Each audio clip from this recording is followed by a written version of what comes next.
Guys, good morning, welcome to my new blog. नमस्ते उत्तराखंड। पहला प्रणाम। सभी लोग स्वस्थ होंगे, मस्त होंगे। मैं किशन बोरा आपको आज ले चलूँगा पहाड़ की इन खूबसूरत वादियों में, और पहाड़ का सुंदर खूबसूरत नज़ारा आपको देखने को मिलेगा और दिखाएंगे कि ये आज तमाम मौसम का नज़ारा। आज लगातार बारिश होने की वजह से बहुत ही दिक्कत में आ गए लोग।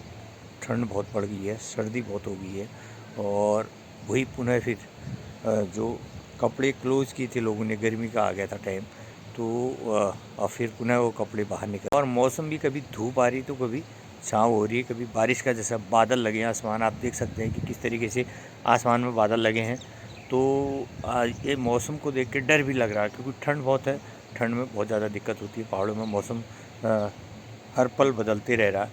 कभी धूप तो कभी छाँव, कभी धूप तो कभी छाँव, कभी बारिश तो कभी धूप। ये तमाम ये घटनाक्रम ऐसे ही दिन का चलते रह रहा है। मैं दिखाऊंगा आपको कि पूरा देखिए आप गांव में किस तरीके से पूरा कोहरा छाया हुआ है, और बिल्कुल देख सकते हैं आप वो गांव। और गांव में कैसा, गांव के मकान भी हल्के हल्के दिखाई दे रहे हैं, पूरे दिख नहीं रहे हैं, क्योंकि मौसम ख़राब है। और कहीं पर कोहरा है तो कहीं पर मौसम ने करवट बदल दी, कहीं बारिश की संभावना है। तो इस तरीके का पूरा आज मौसम बना हुआ है 4-5 दिन से। तो देखिए अब मौसम विभाग क्या कहता है, और ये तमाम वो दिखाएंगे। वो तमाम गांव, आप वो ऊपर माँ भगवती का मंदिर है, माँ नंदा सुनंदा का मंदिर है, और यहाँ माँ नंदा सुनंदा का मायका है देवनाई गांव में। और तो यहीं से माँ सुनंदा का तमाम जो भी जब माँ का डोला, जब माँ भगवती मंदिर में उसकी पूजा अर्चना होती है, तो बुरा लोगों के यहाँ से, देवनाई से, तो हम लोगों के घर से तो पूरा माँ भगवती का श्रृंगार का सामान पूरा प्रशासन की देख रेख में पूरा माँ भगवती मंदिर के लिए जाता है। और उसके साथ प्रशासन की पूरी टीम, पुलिस व्यवस्था से लेकर, और हमारे परिवार के लोग और गांव के कुछ सयाने उस टीम में शामिल होते हैं। और उस टीम को लेकर तब वो वहाँ मंदिर जाते हैं, और प्रशासन के सामने तमाम जो भी सोना, चांदी, हीरा मोती, जो भी माँ भगवती का श्रृंगार है, उसकी काउंटिंग होती है। इस काउंटिंग के साथ ही वो वहाँ पर उसको, माँ भगवती को श्रृंगार पहनाते हैं। तब उसके बाद फिर जब मेला समाप्त होता है तो फिर उस जेवरात को ला के फिर काउंटिंग, उन्हीं लोगों के सामने काउंटिंग होगी, उनकी सिग्नेचर भी होती है, गिनती होगी, तब वो देवनाई लाते हैं। पहले देवनाई था, भगड़तोला हमारे ताऊ जी हैं, उनके घर पे रहता है। तो ये तमाम ये माँ भगवती जो ऊपर जो टॉप में आपको पहाड़ी दिख रही है, वहाँ पर माँ भगवती का मंदिर है। और नीचे देवनाई गांव है, उधर खटकनीला है, इधर नौला बाकली, उधर तिंदार है, और नीचे बृहद है, और ये प्राइमरी पाठशाला है। और उसके नीचे जो है आपको ये गरुड़ गंगा नदी मिलेगी। गरुड़ गंगा के बगल पर यहाँ से जाती है बड़ी नहर, जो कि 10-12 किलोमीटर लंबी नहर। ये अनेक अनेक गाँवों को पानी देती है, सिंचाई का काम होता है इस नहर से। तो ये है तमाम इस देवनाई गांव का जो भी इतिहास है। और यहाँ की खेती के बारे में बता दूं कि खेती आप देख सकते हैं कि किस तरीके से गेहूं के खेत हरे भरे हैं, और बिल्कुल चौकस इस तरीके से हैं कि आप गेहूं 2-3 महीने में, 2-2.5 महीने में गेहूं तैयार हो जाएगा, गेहूं की फसल हो जाएगी। उसके बाद गेहूं के बाद जैसे ही गेहूं कटने लगेगा, उसके बाद धान की फसल तैयार होगी। धान की फसल के लिए बीज रखेंगे, एक खेत में पूरा बीज रखते हैं, उसको बिनौड़ा बोला जाता है। तो रोपाई के लिए बिनौड़ा रखा जाता है, तो 1-1.5 महीने में वो तैयार हो जाता है। तो 1-1.5 महीने के बाद जब जुलाई में फिर रोपाई का सीज़न शुरू हो जाता है। तो ये खेती का यहाँ का एक अपना एक अलग महत्व है। ये तलाऊ भूमि है, यहाँ पर जो भी किसान हैं उनकी खाने के लिए लगभग पूरा अनाज उनको मिल जाता है साल भर में। और साग सब्जी भी प्रचुर मात्रा में लोग अपना छोटा मोटा अपने खेतों में अपने खाने के लिए वो तमाम सब्जियां लगाती हैं, जिससे उनका जीवन चल जाता है पूरा साल भर का। अपना साग सब्जी और तमाम चीज़ें जो लोग इंटरेस्टेड होते हैं, जो लोग काश्तकार होते हैं, जो लोग करना चाहते हैं, जो लोगों को चाहिए कि यार मुझे सब्जी चाहिए, मुझे खाने के लिए बहुत सारी अलग अलग प्रकार की सब्जियां चाहिए, तो उस तरीके से लोग अपना खेती बाड़ी में साग सब्जी का उत्पादन भी करते हैं, अपने खाने के लिए तमाम चीज़ें लगा लगाते हैं। ये है जौनई और ये तालाब ज़मीन है। यहाँ पर लगभग धान और गेहूँ खाने के लिए साल भर के लिए हो जाते हैं। और बाकी लोग अपना छोटा मोटा कार्य, कोई मनरेगा का कार्य करता है तो कोई कुछ अन्य और कार्य करता है। इस तरीके से पूरा यहाँ का अपना एक पहाड़ का जनजीवन है, जो खेती पर भी निर्भर है, जो कृषि पर भी निर्भर है, जो दुग्ध पालन पर भी निर्भर है, जो मवेशियों पर भी निर्भर है। क्योंकि कुछ लोगों का परमानेंट व्यवसाय है कि वो उनके पास गाय भैंस होती है और वो दूध बेचते हैं मार्केट में। उस दूध से वो अपना जो है साल भर का खर्चा चलाते हैं। और कोई तो लोग इतनी किसी की स्थिति ख़राब होती है कि वो अपना जो है बच्चों की फ़ीस से लेकर तमाम चीज़ इसी दूध से पूरा करते हैं।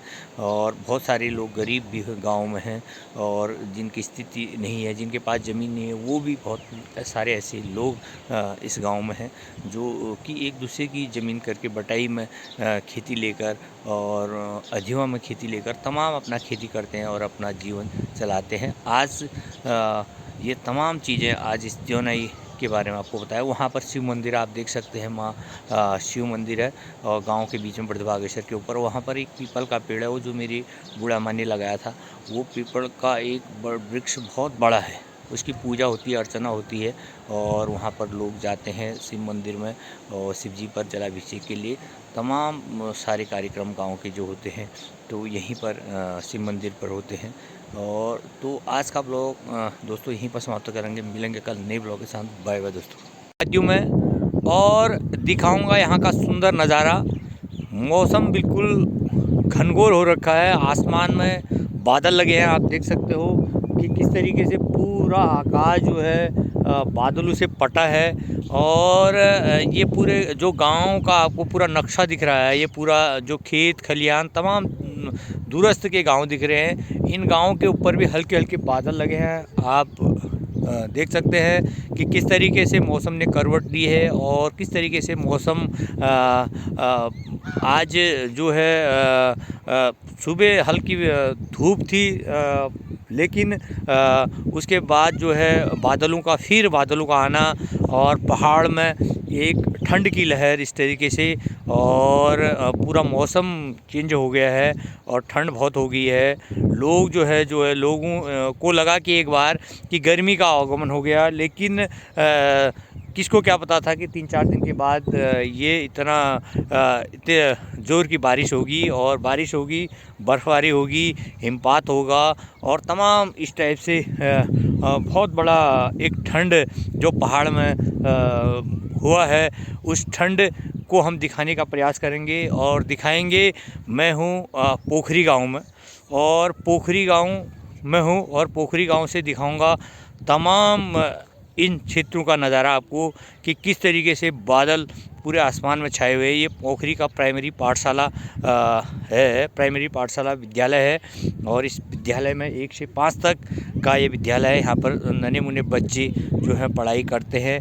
और ये पूरा उसके पीछे का जंगल का भाग है, आपको दिखाएंगे। ये जंगल है, उधर जंगल से भी पीछे गांव है, दरना से भी ऊपर एक गांव है, वो है लोहार चौरा भी से आगे एक रोड जाती है, वो जाती है आपका गैरलेक पथरिया और पिंगलू हट्टी को होते हुए वो रोड आगे जाती है। तो आइए आपको आज रूबरू कराऊंगा पहाड़ की इन सुंदर हसीन वादियों में। और ये ठंड के बीच में हम हैं, सुरीली हवा चल रही है, हमारे कान में भी ठंड लग रही है। और ये दिखाएंगे आपको पोखरी गांव है, यहाँ कोलतुलारी के लोग रहते हैं और ये भी कोलतुलारी तोक है बगल पर। दिखाएंगे तमाम पहाड़ का दृश्य और पहाड़ में किस तरीके से ठंड ने जो है आगोश में ले लिया है और बर्फ़बारी हो रही है और बारिश पड़ रही है लगातार।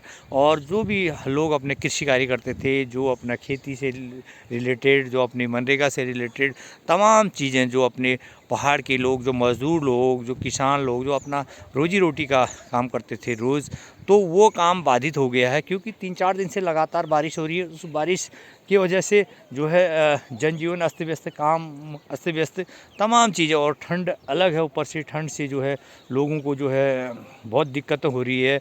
और आपको दिखाएंगे ये पूरा इस क्षेत्र का, इस जो प्राकृतिक सौंदर्य है, जो भौगोलिक दृष्टि से भी यहाँ का पूरा आपको दिखाएं, क्योंकि हम बहुत ऊंचाई पर है। इस ऊंचाई से लगभग तमाम जो भी हैं विभिन्न गांव आपको इस ब्लॉग के माध्यम से आपको देखने को मिलेंगे। और ये ठंड है, ये दिखाएंगे। देखिए दोस्तों, आपको ये दिखाएंगे, ये सिरा है ना, ये सिरा, ये जो है ये सिरा है जो यहाँ से नीचे से आपको, ये देखो, ये सिरा आपको दिखेगा ऐसे भारत का नक्शा जैसा। पूरा इस ब्लॉग में आपको दिखाएंगे, ये पूरा भारत का नक्शा है। पूरा यहाँ नीचे गरुड़गंगा से रिठाड़ तक लगा हुआ है, वहाँ जौनई छुआ है तो वहाँ बंतुली छुआ है। तो इस तरीके से पूरा भारत का नक्शा आपको दिखेगा। जब भी हम जाते हैं तो हमें याद भारत के नक्शे की, हिंदुस्तान का नक्शा बिल्कुल झलकता है सीधे आँखों के सामने।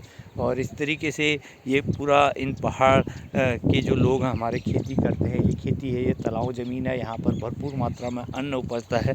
उस अन्न से जो है हमारा जीवन चलता है। हम तमाम लोग खेती से जुड़े हैं, तमाम किसान हैं, तमाम बहुत सारे लोग हैं। तो उन लोगों को एक रोजी रोटी का उनका साधन है और उसका जीवन पूरा साल भर का उनका अपना खाने पीने का तमाम चीज़ें यहाँ से होती है। तो ये है तमाम यहाँ का दृश्य और यहाँ का प्रवेश, और ये दिखाएंगे तमाम। देखिए, आप देख सकते हैं, ये विभिन्न गांव आपको इस ब्लॉग के माध्यम से हम दिखाने का प्रयास करेंगे। जंगल भी आपको दिखाएंगे। ये दोस्तों आप देख सकते हैं कि कितना भयावह दृश्य, कितना मतलब डरावना दृश्य। ऐसा लग रहा है कि बिल्कुल बारिश पड़ने वाली है, ओले पड़ने वाले हैं। इस तरीके से पूरा मौसम ने करवट बदल दी है। मौसम बहुत ही ख़राब है पहाड़ों में। ये तमाम इस ब्लॉग के माध्यम से हम आपको दिखाएंगे और यहाँ तमाम अभी यहाँ बच्चे भी आए हैं। ये बच्चों से भी अभी जानकारी लेते हैं और बच्चे से पूछते हैं क्या कर रहे हैं बच्चे ठंड में यहाँ पर। ये तमाम चीज़ें आपको इस ब्लॉग में दिखाएंगे। आज का ब्लॉग यहीं समाप्त करेंगे, मिलेंगे कई नए ब्लॉग के साथ। बाय बाय दोस्तों।